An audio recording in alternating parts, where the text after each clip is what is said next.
দর্শক, অন্তর্বর্তী সরকারের প্রধান উপদেষ্টা ডক্টর মোহাম্মদ ইউনূস আজ ধর্মীয় নেতাদের সঙ্গে বৈঠক করছেন। রাজধানীর ফরেন সার্ভিস একাডেমিতে এই বৈঠক অনুষ্ঠিত হচ্ছে। এ নিয়ে আরও খবর রাখছেন সহকর্মী হাবিব রহমান। আমরা সরাসরি যুক্ত হচ্ছি তার সাথে। হাবিব, বৈঠক কি শুরু হয়েছে কিনা এবং ধর্মীয় নেতাদের মধ্যে কারা কারা এসেছেন বৈঠকে? মুন্নি, এখনো বৈঠক শুরু হয়নি, আর কিছুক্ষণ পর বৈঠক শুরু হবে। আপনি জানেন যে গতকালকে বিএনপি সহ বাংলাদেশে যে বড় বড় রাজনৈতিক দলগুলো রয়েছিল তাদের সাথে বৈঠক রয়েছে। আজকে দ্বিতীয় বৈঠকটি, সেটি হলো ধর্মীয় যারা নেতা রয়েছেন বাংলাদেশে তাদের সাথে বৈঠক রয়েছে। এরই মধ্যে আমরা যেটি দেখেছি যে পার্বত্য চট্টগ্রাম বিষয়ক উপদেষ্টা সুপ্রদীপ চাকমা, আস-সুন্নাহ ফাউন্ডেশনের প্রতিষ্ঠাতা শায়েখ আহমদুল্লাহ, বৌদ্ধ কল্যাণ সমিতির সাধারণ সম্পাদক এসেছেন, বাইতুল মোকাররমের খতিব তিনি এসেছেন এবং ধর্ম উপদেষ্টা এসেছেন। এই কয়েকজন এখন পর্যন্ত এসেছেন। আরো যাদের দাওয়াত দেওয়া হয়েছে সেই সকল ধর্মীয় যারা নেতা রয়েছেন তারাও এখানে আসবেন। আপনি জানেন যে বাংলাদেশের যে বর্তমান প্রেক্ষাপট, সেই প্রেক্ষাপটে কিভাবে বাংলাদেশে শান্তি এবং শৃঙ্খলা ফিরানো যায় সেই বিষয়গুলো নিয়ে কিন্তু জাতীয় ঐক্যের ডাক দেওয়া হয়েছিল।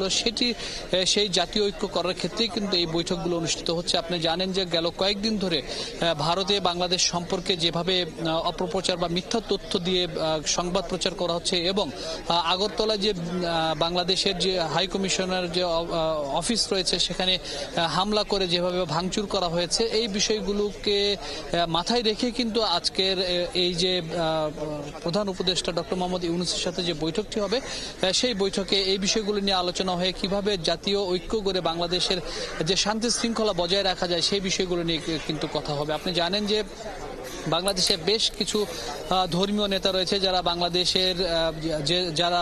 বাংলাদেশের মানুষ যাদের উপর অনেকটাই বিশ্বাস করে এবং আস্থা রাখে সেই সকল ধর্মীয় নেতাদেরকে কিন্তু এখনো এখানে ডাকা হয়েছে। তবে কতজনকে ডাকা হয়েছে সেই বিষয়টি এখন পর্যন্ত আমরা নিশ্চিত হতে পারিনি। সবকিছু মিলে হয়তো আমরা যেটি বিভিন্ন মাধ্যমে জানতে পারছি যে 25 থেকে 30 জনের মতো ধর্মীয় নেতা তাদেরকে ডাকা হয়েছে। সেখানে সব ধর্মের ধর্মীয় যারা বাংলাদেশে নেতৃত্ব দেন তারাও কিন্তু রয়েছে। সেক্ষেত্রে হিন্দু, বৌদ্ধ, খ্রিস্টান, মুসলিম সব ধর্মের নেতারাই কিন্তু আজকের এই বৈঠকে যোগ দিবেন। আপনি জানেন যে 5 আগস্ট ছাত্র জনতার গণঅভ্যুত্থানে বাংলাদেশ থেকে স্বৈরশাসক শেখ হাসিনা পালিয়ে যাওয়ার পরে বাংলাদেশে যে বিভিন্নভাবে ষড়যন্ত্র করা হচ্ছে, সেই ষড়যন্ত্র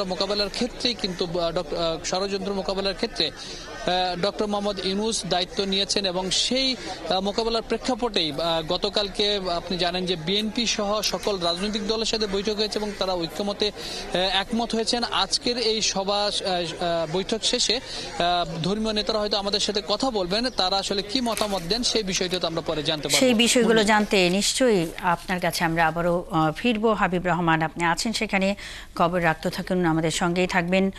দর্শক, প্রধান উপদেষ্টা ডক্টর মোহাম্মদ ইউনূস আজ ধর্মীয় নেতাদের সঙ্গে বৈঠক করবেন রাজধানীর ফরেন সার্ভিস একাডেমিতে। এই বৈঠক কিছুক্ষণের মধ্যেই শুরু হবে। এ বিষয়ে সবশেষ খবরাখবর নিয়ে হাবিব রহমান আমাদের সঙ্গে এতক্ষণ যুক্ত ছিলেন।